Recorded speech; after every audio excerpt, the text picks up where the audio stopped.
ئەو گۆرانی بەداوەکاری کاکە ڕێبین سەمرگەیە هیوادارم گلەی لێمان نەبی یاڵا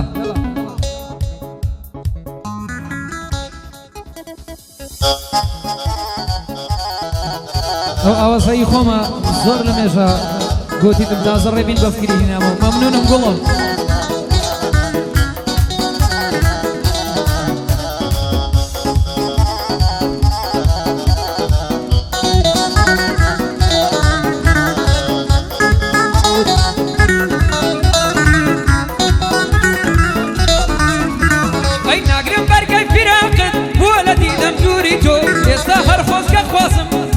محزوري تو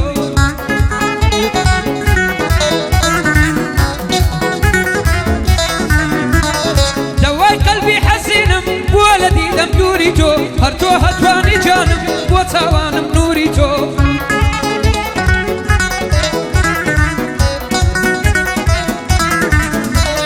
اقر لدى البردة بسيلي وسوري تو ظلوجي انم بيكاوا بتاوي مغموري تو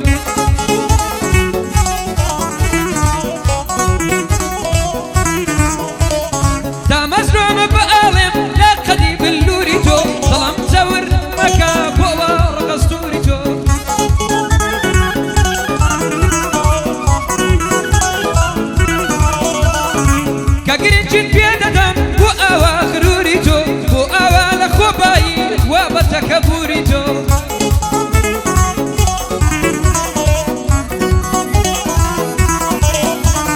باشا بوتردمتيا باشا سوسي دلتيا كأوانا بوريتو وصوفو تام وسوتام سندب يا شعوريتو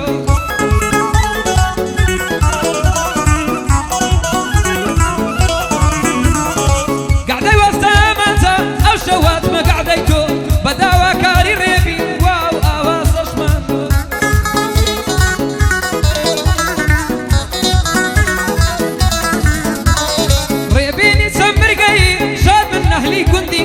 فاخيري شارواني لسر او بس ما برو هجر قصب لي ريال ما لبوينا كنرورو رابر قصب ددوينم ويدلم لسرخو بندي يوسف روستما حبيبي بيادي جو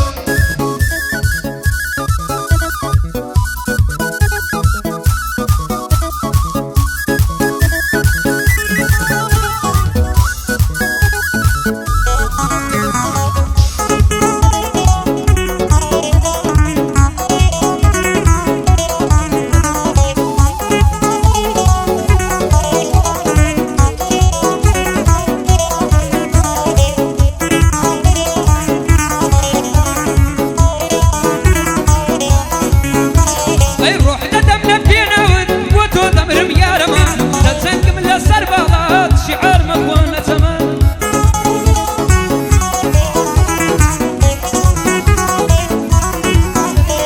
بالا سرتو بمكشم لبا البرد كارمان وربا قربانك خازواني دوري زمان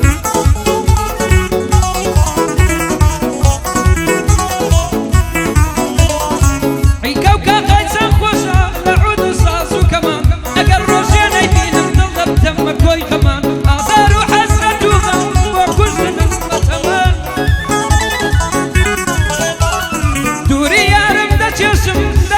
دردي زمان سرتو بيا مجوانا تو صند زواني روزا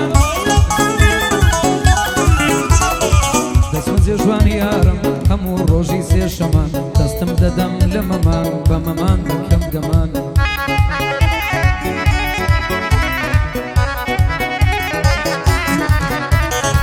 دسمزي جواني يارم همو روجي سي شمان دستم ددم لممان بممان كم قمان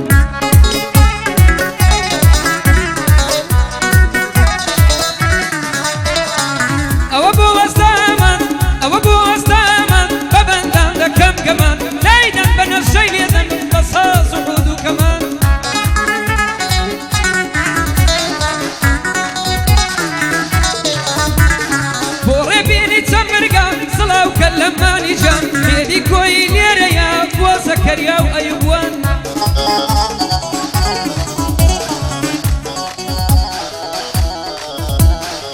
زور زوري بخيردينم صلاة لك كرجوان بايا دار بيرام يار بو أهلي الانزاق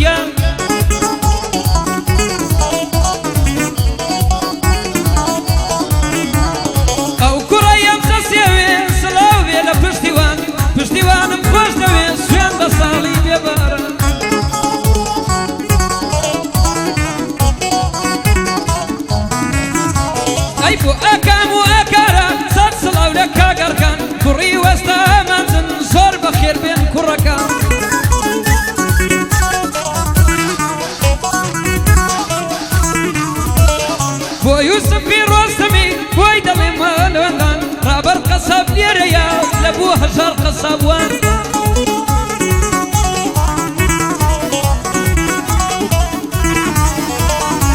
بەندی وەستامان بۆ فاخیری شارەوان فاخیری شارەوانی بۆی دەڵێم لێرە بەندان بۆ مامۆستا ئاشتیە زۆر زۆر بەخێر بێ فەرمان کاک فەرمان لێرەیە بژین هتەری قەسابە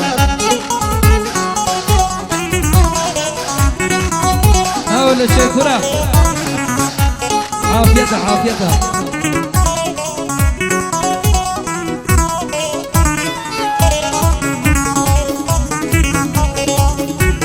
زي يلا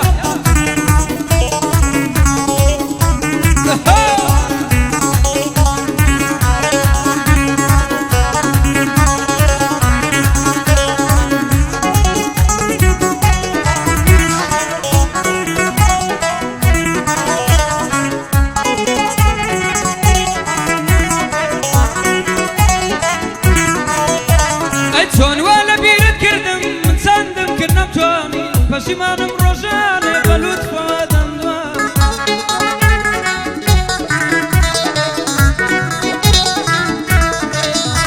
ئەی من جگەر لە چاوی تۆ بۆ چاوی تر نەمڕوانی مخابن دڵم پێدای چەند نەزان بووم نەمزانی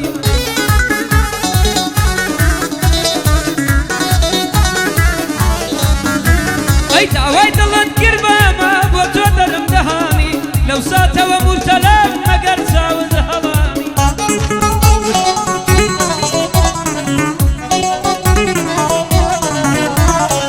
خۆ دڵت پێشکەش کردم پێت گوتم فەرموهانی خۆ دڵت پێشکەش کردم پێت گوتم فەرموهانی ئەو ڕۆدات بە کەسێتر زاڵم و بێئیمان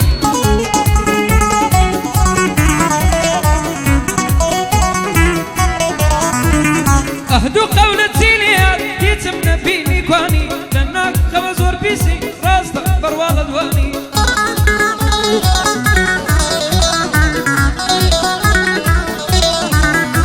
ئەی لە ناکەوە زۆر پیسی ڕاستە بەرواڵە دوانی چۆن توانیت بڕەنجێنی نامەردی بێئیمانی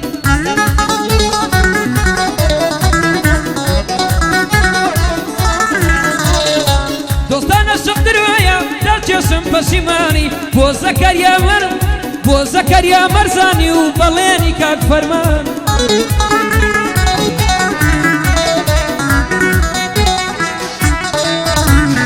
زۆر زۆری بەخێر دێنم کاکە ئەیوب مەرزانی بۆ ئێدی کۆیە بەخۆ و تایفای کۆیانی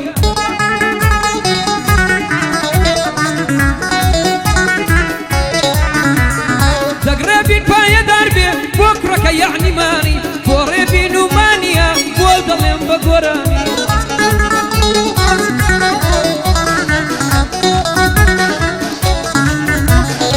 مانی وەستا ڕێبینی نەکەویە نیگەرانی کەعدەی وەستا ئەمەنجە بە خۆی و دۆستەکانی